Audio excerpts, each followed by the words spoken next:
So I am a scientist. I am a developmental neurobiologist that is now a diplomat.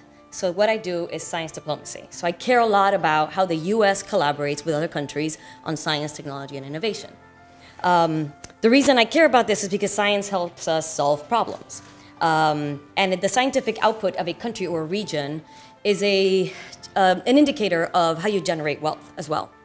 And so one of the things that I'm really preoccupied with is how you unite innovators with the problems. And brightest ideas can really come from anywhere. This is a map of the international scientific collaborations around the world from the year 2008 to 2012. That means people don't generate ideas on their own. They don't come up with big discoveries on their own. This means that people collaborate in teams. This is how we generate discoveries. This is how the best ideas are generated. This also means that, and what this map shows is that if you look at it closely, there are strong correlations between countries with common languages and with common origins.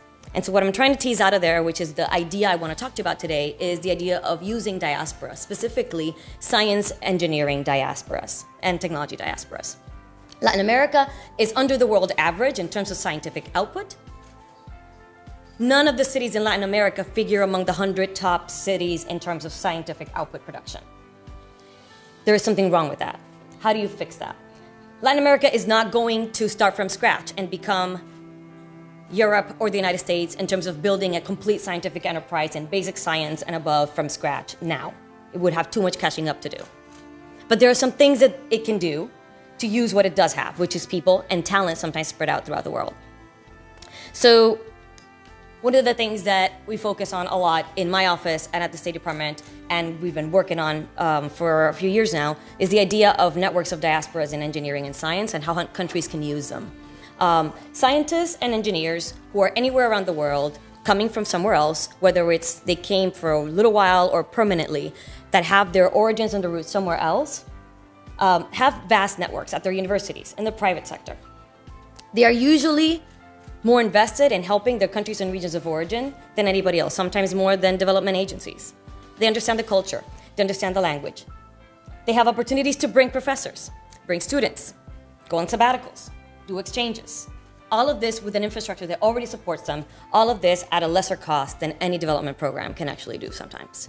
And so this really just represents the movement of science and scientists and technologists and engineers around the world to help their countries of origin.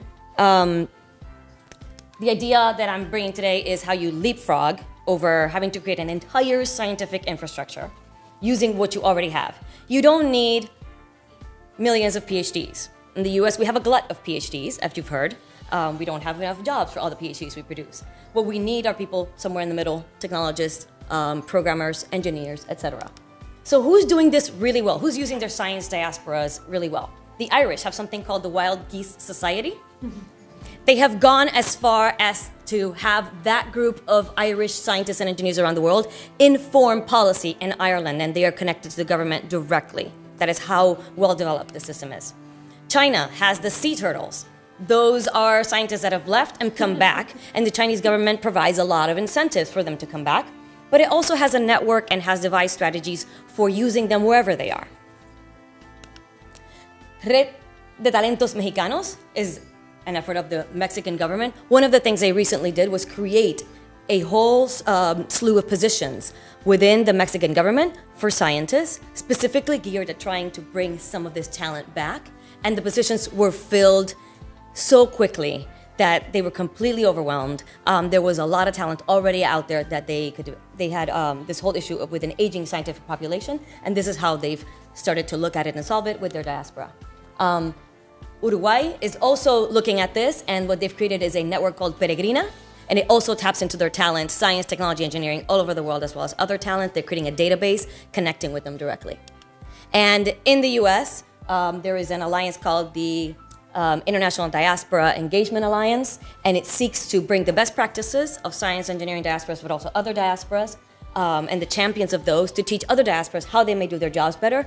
It's also generated some grants to diaspora groups to do better work with their countries and regions of origin. And again, it doesn't actually matter if you're away from your country because you're second generation, third generation.